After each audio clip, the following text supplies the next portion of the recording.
ઉનાના કાળાપાણ ગામે શિક્ષિકા પર હુમલાનો મામલો. શિક્ષક સંગઠનોએ કડક કાર્યવાહીની માંગ કરી. પ્રાંત અધિકારીને આવેદનપત્ર આપ્યું. ઉના તાલુકાના કાળાપાણ ગામે મહિલા શિક્ષિકા ઉપર ચાલુ ક્લાસે થયેલ હુમલાના પડ્યા પ્રત્યાઘાત. મહિલા શિક્ષિકા રમાબેન ડાભી ઉપર કાળાપણ ગ્રામ પંચાયતની મહિલા સરપંચ અને અન્ય 4 મહિલા મળી ચાલુ ક્લાસે હુમલો કરી માર માર્યો હતો.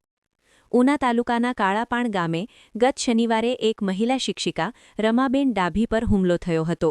ગામની મહિલા સરપંચ અને અન્ય એક મહિલાએ શાળામાં પ્રવેશ કરી તેમને માર માર્યો હતો.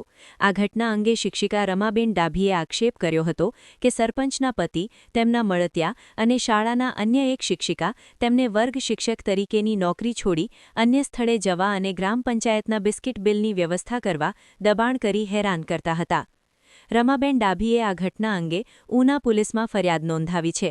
તાલુકા શિક્ષણાધિકારી હરેશભાઈ વાઢેરે શિક્ષક અને ગ્રામજનો વચ્ચેના તંગ વાતાવરણને કારણે કોઈ અનિચ્છનીય ઘટના ન બને તે ધ્યાનમાં રાખીને મહિલા શિક્ષિકાની મારું નામ ડાભી રમાબેન કરશનભાઈ છે. શનિવારના રોજ મારી સાથે જે ઘટના બની, સરપંચ દ્વારા માર મારવામાં આવ્યો વાલીગણ સાથે લઈને, જો કોઈ એવો જ પ્રશ્ન હતો તો એ લોકો મારી સાથે બેઠક કરી, આચાર્ય સાથે બેઠક કરી અને આ પ્રશ્નનું સોલ્યુશન થઈ શકતું હતું. છતાં પણ એ લોકો ડાયરેક્ટ રૂમમાં કરીને મારા પર જે માર માર્યો છે, આવી ઘટના કોઈ અન્ય શિક્ષિકાઓ સાથે ન બને. ભવિષ્યમાં તેની તકેદારી રાખવા માટે સરપંચશ્રીના શિક્ષણને લગતા કડક કાયદાઓ ઘડવામાં આવે અને સ્ત્રી સુરક્ષા માટે એની રચના કરી અમને ન્યાય આપવામાં આવે. શિક્ષકગણ ઉના મામલતદાર કચેરીએ મારું નામ છે રાઠોડ કિશોરસિંહ જેમુભા, શૈક્ષિક સંઘ ગીર સોમનાથ જિલ્લા સંગઠન મંત્રી. છેલ્લા 6 માસથી વિવાદ ચાલતો હોવા છતાં પ્રાથમિક શિક્ષણાધિકારીની નિષ્ક્રિય નીતિ સામે પણ સવાલો ઉભા આજે થયા હતા. જે ઘટના બની છે કાળાપણમાં રમાબેન ડાભી ઉપર, એની નંદનીય ઘટનાનો અમે વખોડવા માટે આવ્યા છીએ કે આવી ઘટનાઓ શાળા સુધી, ગામના જે રાજકારણ છે શાળા સુધી હવે વધારે પડતા પ્રવેશવા માંડ્યા છે અને આ ખરેખર બંધ થવા જોઈએ. આવો કોઈને હક નથી કે કોઈ શિક્ષકો ઉપર કે કર્મનિષ્ઠ શિક્ષક ઉપર કે કર્મચારી ઉપર કોઈ પણ અધિકારી કે કોઈ પણ ગામનો વ્યક્તિ આવીને જેમ ફાવે વર્તન કરે અને કોઈને અડધૂત કરે અને કાયદાનું કામ કાયદાને કરવા દેવું જોઈએ. જો બેન સાથે કોઈ વ્યવસ્થામાં એમને અણચડ હતી તો કાયદાકીય પગલાં ભરવા જોઈએ. અમારી ચેનલ થ્રુ કોઈ પણ રજૂઆત કરવી જોઈએ.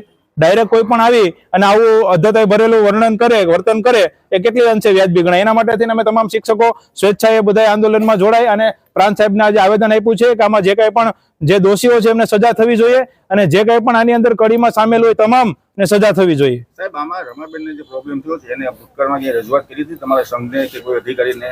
ના, સંઘને રજૂઆત નથી કરી. અમને અધિકારી દ્વારા એવું જાણવા મળ્યું છે કે એમને રજૂઆત કરેલી અને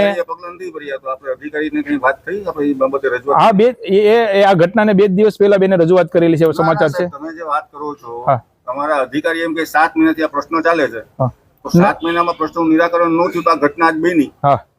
એ બાબતે તમે કઈ રજૂઆત કરી કે 7 મહિના? નહીં, અમારે રજૂઆત 2 દિવસ પહેલા જ આવી છે બેની ઉપર. જે ઘટના બની ત્યારે સંઘ લેવલ થી અમને જે પ્રશ્ન આવ્યા એની રજૂઆત કરવા માટે સાહેબ પાસે આવ્યા છે. અમે સાહેબ, તમે આમાં માહિતી તમારી પાસે અધૂરી છે. રમાબેન એમ કહે છે કે વારંવાર મેં રજૂઆત કરી છે. અમને સંઘને રજૂઆત નથી કરી. રમાબેન પાસે કોઈ લેખિત પુરાવો હોય સંઘનો તો આપે અમને. રમાબેને રજૂઆત કરી છે, અધિકારીઓને કરી હશે. કોઈ કનડગત હોય તો ચેનલ થ્રુ, કેમ કે અમારે પહેલેથી સરકારી કર્મચારીઓને અમે બને ત્યાં સુધી ચેનલ થ્રુ જ ચાલીએ છીએ.